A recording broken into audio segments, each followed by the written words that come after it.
Përshëndetje të gjithë ju të shënjës së peshorës, uroj të jeni mirë, të bëjmë leximin e javës, kur them javës nuk do thot patjetër që vlen për një javë mesazhe që mund ju ndihmojnë apo këshilla gjatë muaj tjetër, por që jemi duke bërë shpesh çdo javë dhe prandaj po e them të javës.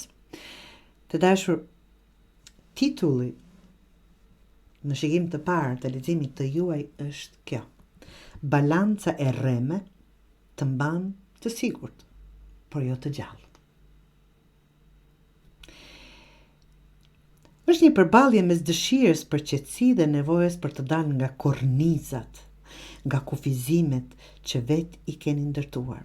Ka emocione të thella, por edhe shumë pesha të mbrëmshme që po pengojnë rrjedhën e natyrshme. Ky është momenti, të dashur peshor, për të zgjedhur a do të jetosh në iluzionin e ekuilibrit apo në të vërtetën e lirisë tënde. 4 të tokës flasim për një kontrast brutal që dhe 10 të zjarit flasim për një kontrast brutal, dëshirën për të ndjerë siguri dhe pasigurinë që e mbart kur po ngarkohesh më me shumë se ç'duhet. Po qëndron në një vend sepse është i njohur, jo sepse është i drejtë për ty. Ti e di që nuk je më mirë aty ku je, por frika për të lëvizur është më e madhe se mërzitja që ndjen. Të dashur peshor, 8 të ajrit e bën edhe më të qartë mendimet, dyshimet dhe fjalët e të tjerëve që po të pengojnë ti dëgjosh zërin tënd. Kjo është një luftë e mbrëmshme që po ndodh në heshtje. E di se çfarë duhet të bësh, por ende po e zvarrit sepse do të sigurohesh që gjithçka është në rregull. Por nuk është, të dashur peshor, nuk është. Djali i ujit këtu tregon është zemra jote që po kërkon të shprehet, ndjenjat që i ke fshehur për të ruajtur qetësinë me të tjerët, por çmimi për të mos folur shterrimi i mbrëmshëm. Në një farë mënyrë, emocionalisht po veniteni. Kjo javë kërkon që të lejosh veten të jesh e ndjeshëm, i sinqert dhe emocionalisht i hapur, edhe nëse të tjerët nuk e kuptojnë. Ndonjëherë duhet t'i themi, ç'na plasi kush na kupton. Ta themi atë çfarë ndjejmë dhe pastaj të ndihem unë më mirë. Është shumë më rëndësi, të dashur. 8 të zjarrit kemi këtu, sjell ndriçim, një moment ku do të kuptosh më shumë qartësi diçka që të ka turbulluar për një kohë të gjatë. Por kjo njohje apo ky kuptim nuk vlen asgjë nëse nuk e ndjek me veprim. Drita vlen vetëm nëse ndriçon rrugën për të ecur, jo për të parë dhe qëndruar në atë vend. Luftëtari shpirtëror është figura që peshorjet duhet të mishëroj.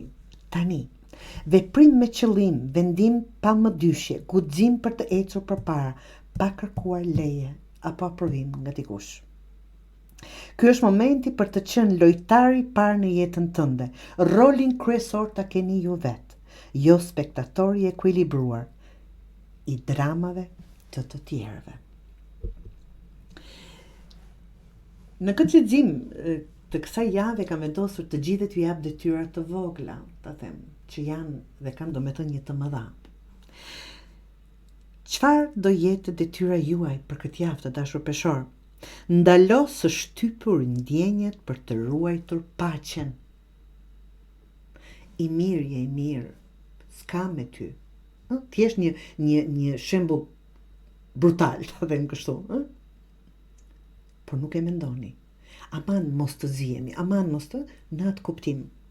Kjo nuk është paqe nëse po të vret nga mbrënda, të dashur peshor. Ndalo së shtypur ndjenjet për të ruajtur paqen. Identifiko një situatë ku po qëndron vetëm për sigurinë. Bëj një hap drejt ndryshimit. Dhe e treta, mos i jep më shumë zë mendimeve që të mbajnë pezull. Falni.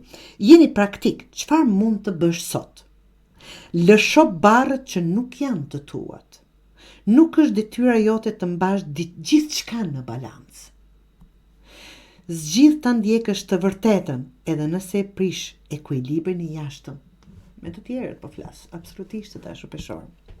Dhe mesazhi për këtë javë për ju është i leximit të juaj të dashur peshor, qetësia që vjen nga shtypja nuk është paqe, është burg.